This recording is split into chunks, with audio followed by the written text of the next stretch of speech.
Class 10th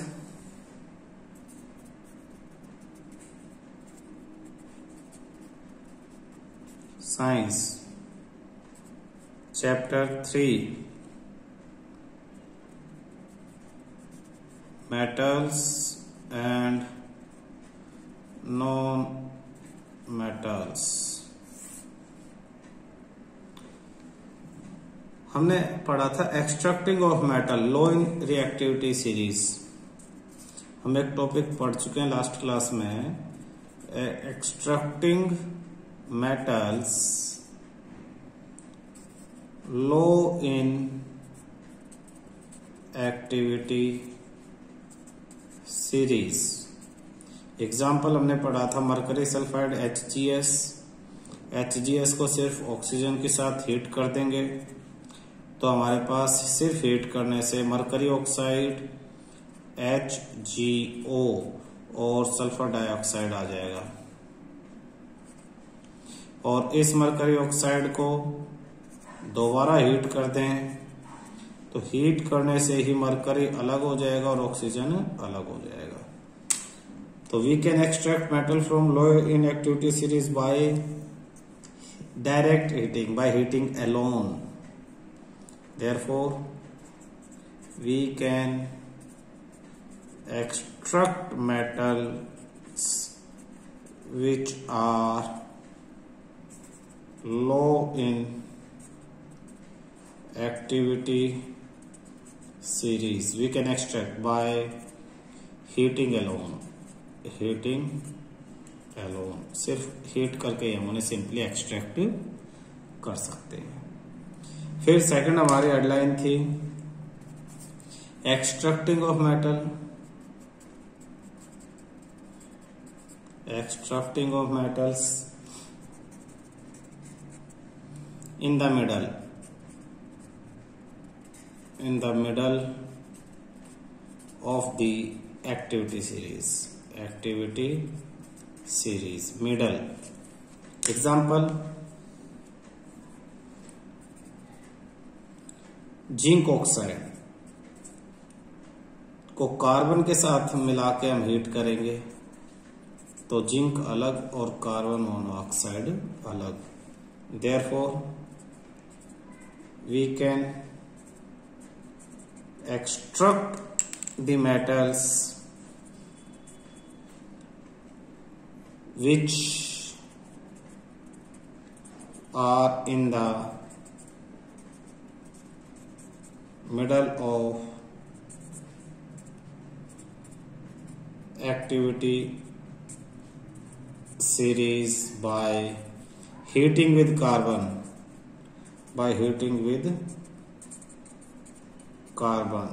carbon के साथ heat करेंगे। बट इफ, ध्यान देना, but if a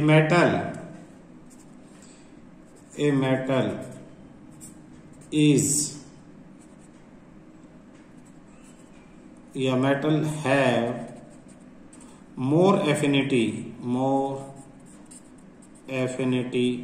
toward oxygen than carbon,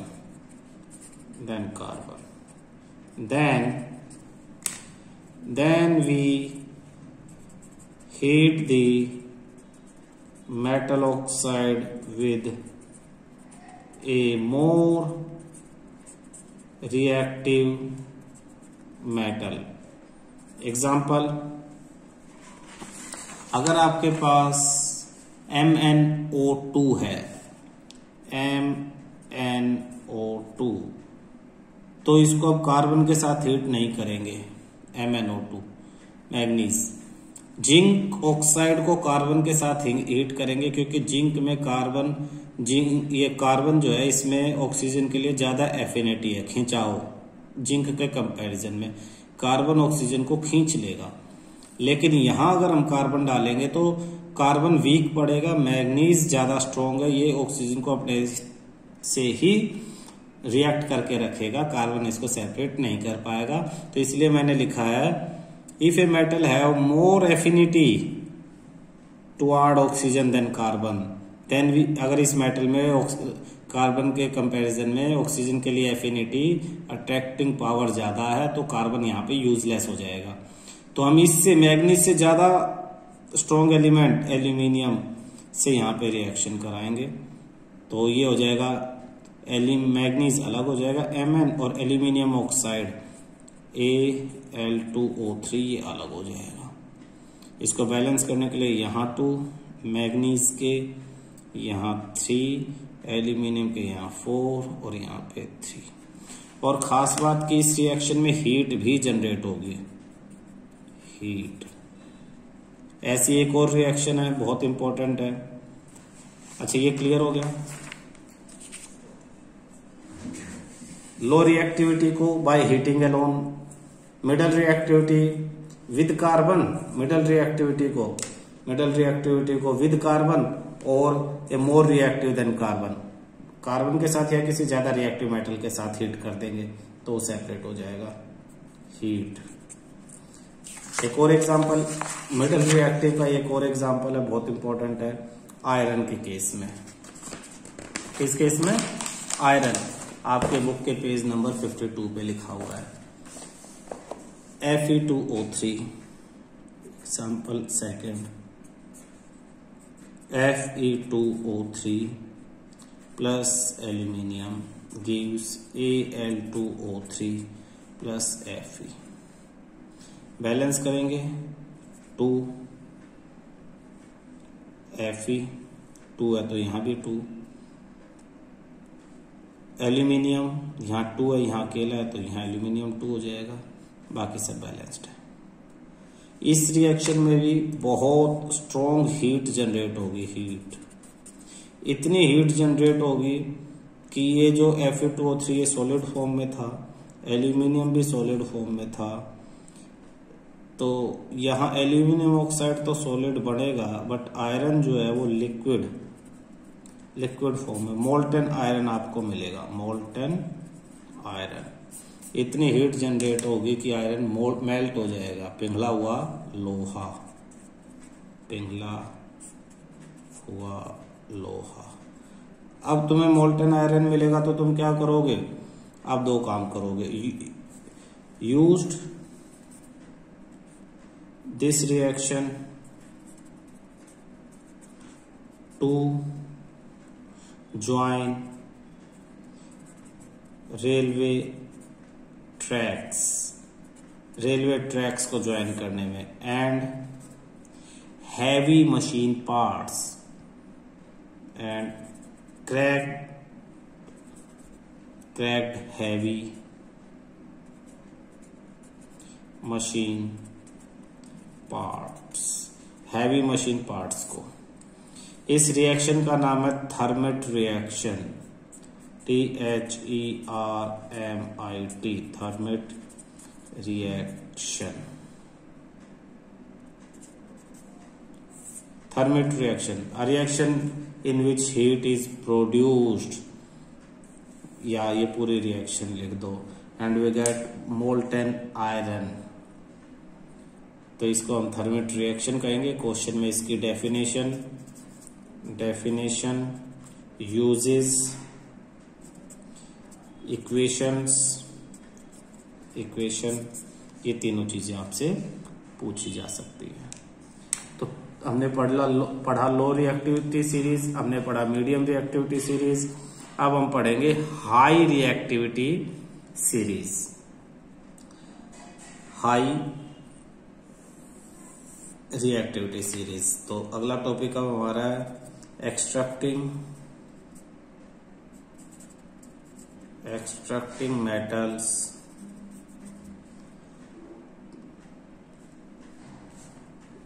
which are at top of the activity series, top of the activity series. Example, sodium,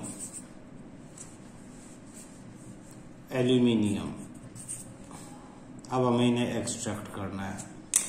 solution, we use electrolytic reduction we use electrolytic reduction for extracting very reactive elements, example sodium, aluminium etc. हम sodium और aluminium इस तरह के elements को extract करने के लिए electrolytic reductions use करेंगे। अब क्वेश्चन आ जाता है, explain electrolytic reduction. Question, explain electrolytic reduction. Solution देखना, इलेक्ट्रोलाइटिक रिडक्शन में हम क्या करेंगे, हम एक कंटेनर लेंगे,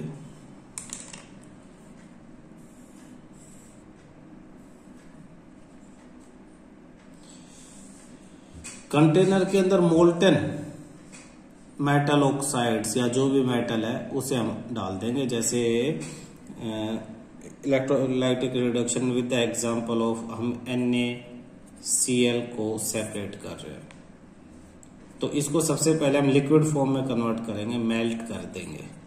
मेल्ट करेंगे, अब हमारे पास है NaCl लिक्विड, और वो NaCl लिक्विड हम इसमें फिलअप कर देंगे, NaCl in form of liquid.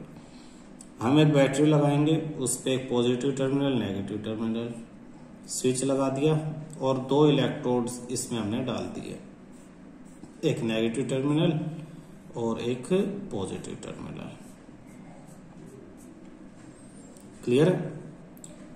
तो पॉजिटिव टर्मिनल आपका एनोड हो जाता है और नेगेटिव टर्मिनल आपका कैथोड, प्लस माइनस। अब होगा क्या, ध्यान से देखना, जो आपके पास NaCl था, NaCl, तो एक्चुअली NaCl नहीं होता, वो होता है Na+Cl-। तो यहां पॉजिटिव टर्मिनल और यहां नेगेटिव, तो opposite charge attract each other. तो क्लोरीन कहां जाएगा, क्लोरीन जाएगा to cathode, chlorine to anode, और सोडियम कहां जाएगा, टू कैथोड। यानी सोडियम तो नेगेटिव टर्मिनल के पास जाएगा, क्लोरीन पॉजिटिव टर्मिनल के पास चला जाएगा। तो इन नेगेटिव और पॉजिटिव टर्मिनल पे होगा क्या, जो रिएक्शन बहुत इंपॉर्टेंट है वो देखना, एट कैथोड आप लिखोगे, एट कैथोड। कैथोड पे क्या होगा देखना, जब सोडियम कैथोड पे जाएगा तो Na पॉजिटिव आयन है, ये कैथोड यानी ये नेगेटिव टर्मिनल, नेगेटिव के पास इलेक्ट्रॉन बहुत सारे होते हैं, तो सोडियम यहां से एक इलेक्ट्रॉन ले लेगा और सोडियम मेटल में कन्वर्ट हो जाएगा Na। ठीक है, अब एनोड पे, एट एनोड, एनोड पे जब क्लोरीन एनोड पे जाएगा Cl, तो Cl negative terminal, negative charge यानी इसके पास ज्यादा इलेक्ट्रॉन है, और एनोड यानी पॉजिटिव, पॉजिटिव को इलेक्ट्रॉन चाहिए, वही से एक इलेक्ट्रॉन ले लेगा, क्लोरीन से एक इलेक्ट्रॉन लूज करवा लिया। लेकिन अकेला क्लोरीन कभी नहीं जाता, तो 2 क्लोरीन के एटम एक क्लोरीन को मोलिक्यूल को रिलीज करेंगे और 2 इलेक्ट्रॉन रिलीज कर देंगे। तो इस तरह से Na पॉजिटिव और Cl नेगेटिव जो आयंस थे, Na आपका मेटल में कन्वर्ट हो गया और क्लोरीन आयन जो है क्लोरीन गैस में कन्वर्ट हो गई। ये आपके फाइनल प्रोडक्ट है, ये आपके इनिशियल प्रोडक्ट थे ये, और ये आपका फिर हो गया फाइनल प्रोडक्ट मेटल। ये क्लोरीन आयन आपका इनिशियल प्रोडक्ट था और ये फिर क्लोरीन गैस आपका हो गया फाइनल प्रोडक्ट। ठीक है, कैसे, electrolytic reduction, passing electricity through the molten electrolytes. तो पेज नंबर 52 पे ये दे रखा आपको इलेक्ट्रोलाइटिक रिडक्शन। इसकी थ्योरी मैं अलग से बाद में लिखवा दूंगा, ये समझना कैथोड और एनोड पे क्या होता है। इस तरह से जो 3 प्रोसीजर हमने पढ़े, लो रिएक्टिव, मिडल और हाई रिएक्टिव, इस तरह से मेटल्स को उनकी ओर से अब हम सेपरेट कर लेंगे। लेकिन जो मेटल हमने सेपरेट किए, metals they are not they are not highly refined.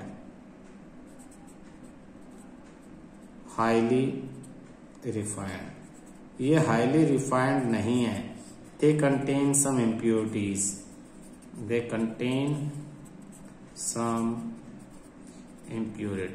इनमें कुछ इम्प्योरिटी है.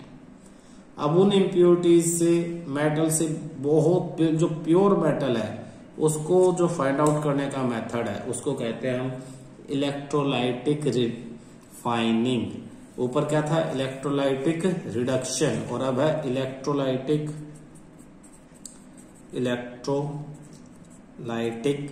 रिफाइनिंग. तो इलेक्ट्रोलाइटिक रिफाइनिंग और रिफाइन करना, मेटल तो मिल गया, और इलेक्ट्रोलाइटिक रिडक्शन, दोनों में डिफरेंस ध्यान रखना. रिडक्शन यानी ओर में से मेटल को सेपरेट करना. रिफाइनिंग मेटल है उसे और प्यूरिफाई करना है. Electrolytic refining it is a process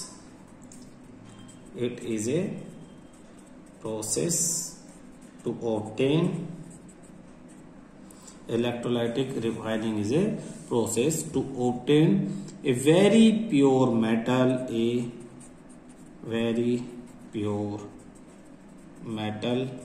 from impure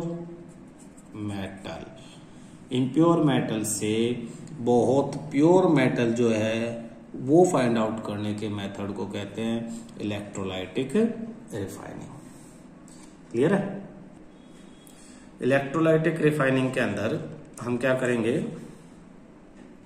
electrolytic refining के लिए फिर हम एक कंटेनर लेंगे. ये कंटेनर ले लिया हमने. हम फिर बैटरी कनेक्ट कर देंगे, negative terminal, positive terminal. Negative से एक और पॉजिटिव से दूसरा. अब ये जो पॉजिटिव टर्मिनल है इस पे हम एक मोटी सी मेटल की रोड लगा देंगे. इम्प्योर मेटल, जो इम्प्योर मेटल है जो हमें प्यूरिफाई करना है उसे हम पॉजिटिव टर्मिनल से कनेक्ट कर देंगे. Connect the sample rod of impure metal to positive terminal of battery. Positive terminal से कनेक्ट कर देंगे किसको? इम्प्योर मेटल को. और बारीक छोटी सी एक प्योर मेटल की रोड हम प्योर मेटल रोड वो हम नेगेटिव टर्मिनल कैथोड पे लगा देंगे. एट कैथोड पे हम प्योर मेटल की एक रोड लगा देंगे नेगेटिव टर्मिनल पे. और इसके अंदर जो इलेक्ट्रोलाइट भरेंगे वो उसी मेटल का इलेक्ट्रोलाइट भर देंगे. जैसे अगर मान लो सपोज हमें कॉपर को सेपरेट करना है, ये कॉपर है, कॉपर, तो इसमें कॉपर सल्फेट भर देंगे. CuSO4 कॉपर सल्फेट इलेक्ट्रोलाइट वो लिक्विड सॉल्यूशन होता है जो इलेक्ट्रिसिटी कंडक्ट करेगा. तो ये इलेक्ट्रोलाइट भर दिया हमने कॉपर सल्फेट. ठीक है? तो कॉपर सल्फेट नहीं है. कॉपर सल्फेट क्या है? Cu प्लस SO4 माइनस +2 ये आयंस हैं. क्या है? आयंस. तो ये जो पॉजिटिव आयंस हैं ये नेगेटिव टर्मिनल की तरफ अट्रैक्ट होंगे. अट्रैक्ट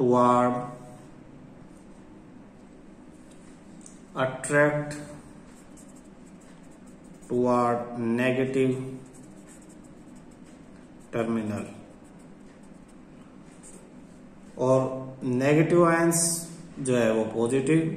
अब कॉपर देखना, सॉल्यूशन के अंदर जो भी कॉपर होगा, जैसे कॉपर है Cu+2, ये इधर जाकर अट्रैक्ट होगा, इस पे चिपकना शुरू कर देगा कॉपर सॉल्यूशन में से, और इसमें से कॉपर सॉल्यूशन में आना शुरू कर देगा. क्यों? क्योंकि पॉजिटिव को रिपेल करेगा. तो पॉजिटिव को रिपेल करने की वजह से यहां से तो इसमें से कॉपर सॉल्यूशन में मिक्स होना शुरू हो जाएगा. ठीक है? हर तरफ से सॉल्यूशन में कॉपर मिक्स हो रहा है और सॉल्यूशन में से कॉपर इस रोड पे चिपकना शुरू हो जाएगा हर तरफ से। तो सॉल्यूशन के अंदर तो कंसंट्रेशन सेम रही, लेकिन ये रोड थिन होती चली जाएगी और ये थिक होती चली जाएगी और सिर्फ प्योर कॉपर ही यहां से यहां सॉल्यूशन में ट्रेवल कर सकता है। इसके साथ जो भी इम्प्योरिटीज होंगी, जैसे कॉपर का मॉलिक्यूल एटम हटा, उसके साथ कोई इम्प्योरिटीज थी वो नीचे गिर जाएगी, वो सॉल्यूशन में ट्रेवल नहीं कर सकती। क्यों नहीं कर सकती? क्योंकि कॉपर के ऊपर पॉजिटिव चार्ज है, उसे नेगेटिव चार्ज अट्रैक्ट करेगा, इसलिए ये वहां से वहां ट्रेवल करेगा। और इम्प्योरिटीज पे चार्ज नहीं होता, इसलिए वो ट्रेवल नहीं करती। तो इम्प्योरिटीज ये इम्प्योरिटीज या नीचे इकट्ठी हो जाएगी। और ये क्या था? पॉजिटिव टर्मिनल को हम बोलते हैं एनोड, और एनोड के नीचे इम्प्योरिटीज इकट्ठी हुई, इसीलिए हमने बोल दिया इसे एनोड मड। Anode mud. तो क्वेश्चन इलेक्ट्रोलाइटिक रिफाइनिंग को एक्सप्लेन करने के साथ साथ आ जाएगा व्हाट इज एनोड मड।